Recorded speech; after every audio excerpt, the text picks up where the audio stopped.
Three true summertime horror stories by Mr. Nightmare. What's good? How your day going? How your morning, your evening, your night, whenever you're watching this video. I'm not about to talk your ears off, doggy bone. We about to jump right into this one. See what was going on in the summer. Hey, you want to check out the original video? The link will be in the description below. But let's go.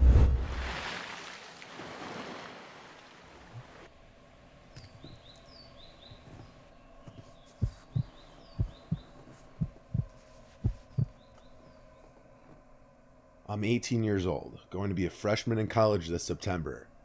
This past July, my friend Miranda held a pool party in her backyard as a sort of graduation party, minus any of her family being around because her parents were away. She often has the house to herself, so her parents' house is the go-to spot for a lot of hangouts. She invited like 100 people from our grade. There had to be Damn. upwards of 150 people there at the night's peak. I was one of the first to show up with my friend Jonah, because we're close with Miranda, so we wanted to help out a little bit. By the time people started showing up, everyone congregated slowly from the kitchen and living room to outside in the backyard by the pool. Some people brought their bathing suits and jumped into the pool. Others just jumped in their underwear. And then of course most others just stood around the pool. She has a huge backyard. At a certain point, so many people were at the party that it was clear as day people were bringing friends from other schools because we didn't know everyone there, and Miranda was getting mad because she made it clear she didn't want randoms. I agree. In fact, unfamiliar people seemed to be just barging through the gate, not even accompanied with people from our school or grade. There wasn't much we could do though. The party was already too crazy to easily control. Miranda did throw in our class group chat not to bring any more randoms or they'd be asked to leave. The problem seemed to slow down after that. At around 1 a.m., police came to the house and had to shut down the party due to multiple complaints from neighbors. So the music was turned off, and 99% of the guests were asked to leave. Mostly everyone cleared out except a few close friends, including some of Miranda's girlfriends, Jonah and I, and a few other guy friends. We helped do some cleaning, like picking up all the empty cans and bottles. Eventually, it was just 4 of us left there. I'm talking at like 3 a.m., if not later.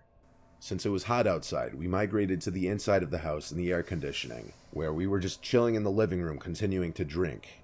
Then we all heard a distinct crack from upstairs, and we went silent. Miranda was the first to ask what was that, as we all looked at each other with these wide-eyed, half-laughing, half-freaked-out faces. Jonah and I laughed, teasing Miranda that someone was upstairs in her room, and she begged us to stop and check it out. So we did. We went upstairs to Miranda's room. It was clear. We then went to the guest room that used to be her older brother's room, and we found one of our friends, Steve, passed out in the bed. We went downstairs to tell her that Steve was upstairs and knocked out. I guess that gave her a sigh of relief. Looking back, that didn't much explain a sound coming from upstairs if he was knocked out in bed though. But we weren't exactly the most coherent at that moment. Steve ain't sleep. He think he slick. He trying to act like he drunk sleep because he want to spend the night. Out in bed though. But we weren't exactly the most coherent at that moment. Eventually, Miranda and her friend Mel went to sleep in her room. Jonah fell asleep on the couch. I went to her parents' bed. None of us were okay to drive anywhere. I can't remember how much time passed before I remember one of the girls screaming in the next room over, and then both of them. It was a heart-dropping kind of moment, but I didn't know if they were messing around with each other at first or not. But I realized pretty quickly the screams were way too real. I burst out of the bed and went to Miranda's room and opened the door. The lights were out. I could barely see anything, except for the 2 girls huddled up hugging each other in the corner of the room, basically curled up on the floor. I saw what they were screaming at. There was a tall person in the opposite corner of the room, on the other side of the bed from them. I saw him looking at me in the doorway. I yelled at the girls to run, and they did. There was so much yelling that even Steve woke up and came out. As the girls ran downstairs, screaming that the man was touching their feet, we followed. But looking back, with 3 guys there, we regrettably didn't try to overpower that one man. We all left the house, and one of us called the police, waiting by the neighbor's house with the neighbors, possibly the same ones who called the cops on the party. We didn't see the man leave the front door ever, and after police searched the house and couldn't find him, that meant he left through the back door. None of us recognized who that man was. It was probably an older man who knew Miranda somehow that snuck into the house during the commotion of the party and thought Miranda would be alone after the party. It's some sick, scary stuff. Whether we could have overpowered him or not, we'll never know, because we don't know if he was armed. Oh, weird ass. Get out the house. Jessica. Definitely glad nobody got hurt in that mud. Sound like it was just some old weird dude who understand if they were having a party. Hey, I'm about to sneak in. There's a lot of damn people here. Hosting a house party is wild as hell, dude, because you have no idea who's in your home. I guarantee you, even if they're all your friends, I guarantee you at least one, maybe two, three, four, probably five of them still. Yeah, I always went to other people's party. Ain't happening in my house. Jessica. I'm like, hell no. I'm stealing from your spot. You ain't stealing from me. There's a nice, quiet, scenic creek not far from my house. I like to drive my kayak up to it every once in a while on the weekends in the summer. This one particular weekend was one of those weekends. The weather was perfect, sunny and 70s. I'd kayaked down this creek a bunch of times, and never had I seen anyone else kayaking it. That's part of the reason I like it, because I'm a very reserved person and I like to do things myself, preferably with privacy. So I set out on the kayak not far from where I parked my car, which is some gravelly dirt parking area right off the road. There was one other car that pulled in a few minutes after I did, which was unusual. I've never seen any other cars except my own here. You be mad. 20 minutes into my kayaking, someone came out from the woods ahead of me coming up on the left and approached the edge of the water. He stopped and waved at me and smiled. He put his hands on his hips and greeted me. It seemed he had an expectation for me to stop and chat. I instantly knew I didn't like his smile, but my mother raised me to be polite to everybody, so I stopped paddling and smiled and greeted him back. There was an awkward pause where he was just nodding his head with his closed lips smile, and I had to break the silence by saying it's a beautiful day out. He nodded his head and said yup, then asked where I'm from. I made something up and said from up north, just visiting. He clearly lacked the ability to hold any sort of conversation, and that's coming from me, who's not the most social person myself, so I wanted to just move along. I told him to have a great rest of his day, and continued onward down the river. Never in a million years was I expecting what happened next to happen. I turned when I heard a snap of a stick or something from not far behind me. There in the not so far distance was the guy, hiding behind a couple trees, seemingly following me. I was disturbed and uncomfortable, like he was clearly trying to not be seen. I was scared to call him out in fear of how he might respond, so I pretended not to notice him and continued to kayak down the creek. I would continue to side glance every so often to see if he was still following me, and he was. I had never wanted to see someone else in the water so much in my life. I took out my phone to try to call my dad or my brother for help, but of course I had no cell reception out there. Still, instead of being followed and probably attacked, I decided to stop in my place, turn around, and threaten to call the police if he didn't stop following me. The man just stood in place behind another big tree, though he was clear as day there. I then decided to fake call the cops. I raised my phone in the air at the man. I said, "I see you there, I'm calling them now." I then proceeded to fake a phone call, pretending like I'm talking to the police.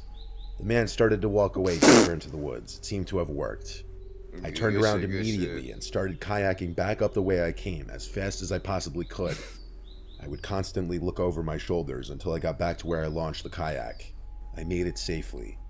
I checked my whole surroundings before stepping out of the water and carrying my kayak back to my car. The other car in the little parking area was still there, but I made a disturbing discovery that may have saved my life.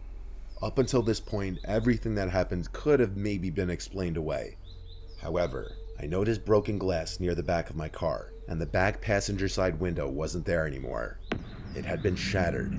I didn't step 1 foot closer to my car. I stayed hidden in the woods and checked if I had bars now that I was closer to the road. I did, and I called 911 successfully. I reported the whole incident and the broken window, and I stated I was scared I was still being followed. Waiting for the police to arrive felt like the longest, most tense moment of my life. It dragged on far too long, but when they pulled into the dirt... It sounded like a Mr. Ball, like almost like a true crime story, man. It was tense moment of my life. It dragged on far too long, but when they pulled into the dirt area, I finally came out from the woods and waved at them. I pointed to the car, and 2 police officers came out and approached the car where they found him, the man from the woods, waiting in the back seat of my car, hiding, waiting for me to enter my car to grab me. It was beyond satisfying to see him arrested. He definitely wasn't smiling anymore. I looked at him, as it almost seemed like he was avoiding looking at me as he was taken to the police car. I'm happy the man was so stupid that he thought I wouldn't notice shattered glass all over the side of my car. He's gonna lay in that mud. That would piss me off. Messed up my trip, man. Get up out here. Because first, I was like, oh, he gonna be one of the ones who just want to talk. But I'm like, nah, I remember this is a Mr. Nightmare story. But regardless, it still messed up the trip. This mug is in my damn car. I'd have bust all doggy bone windows, tires, everything. I'd probably say, no, you don't want to steal it because he probably kills somebody in that, but you want to be riding around in that. You get pulled over in that, oh, you fuck! Police pull you over. I'm happy the man was so stupid that he thought I wouldn't notice shattered glass all over. Oh no, I stole this car. This ain't that ain't gonna sound better. This ain't mine.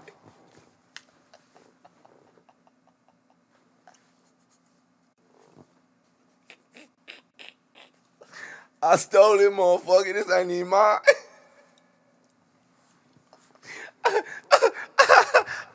Nigga, what? Messed up that boy trip, man. Anonymous. What you're about to hear is something that will sound like it was straight from a horror movie, but it's absolutely true. Every summer, my friends and I go on a camping trip to a new location. It's a tradition we've had for years. One year, we chose a hiking trail in West Glacier, Montana. My friend Luke is a photographer, so he always likes to bring his camera equipment and get lots of nature shots. Our first day there, the three of us did a lot of hiking and exploring, taking in the sights and allowing Luke to get a lot of shots. That first night there, nothing was out of the ordinary. We had 2 tents. I was alone in mine while the other 2 shared theirs. The next day, we did some fishing at a nearby river, and a few other things that aren't really that interesting to talk about. But that second night was where things got weird. The fire had just been put out, and we went to our respective tents. None of us had even fallen asleep yet, when we started hearing sounds from out in the woods. It was very clearly a person's voice. It sounded like an older woman's voice. It kept getting louder and more clear every 10 seconds or so. I called over to my friend's tent right next to mine, asking if they heard that, and they called back saying yes. Someone was out there. The voice got so close and so clear that we could hear her saying hello. I was shaking in my socks. Maybe you might think we're bad people for not jumping to help an older woman who may have been stranded in the woods, but that just didn't seem right, and being in the middle of the woods at night hearing someone calling out hello is beyond terrifying. I heard footsteps approach the tent, then stop.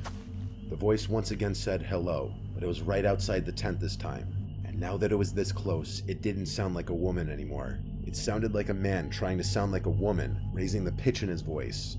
The person outside my tent suddenly started shaking the tent aggressively, and I freaked out and screamed, "What do you want?" My friend shouted to go away to the person. The shaking then stopped as suddenly as it started, and I heard the footsteps quickly hurry away. I waited a few moments before unzipping my tent and grabbing my sleeping bag to go to my friend's tent. Even those brief 5 seconds outside the tent, I felt like I was going to be grabbed at any moment. I felt safer as I was in the tent with them and not alone anymore.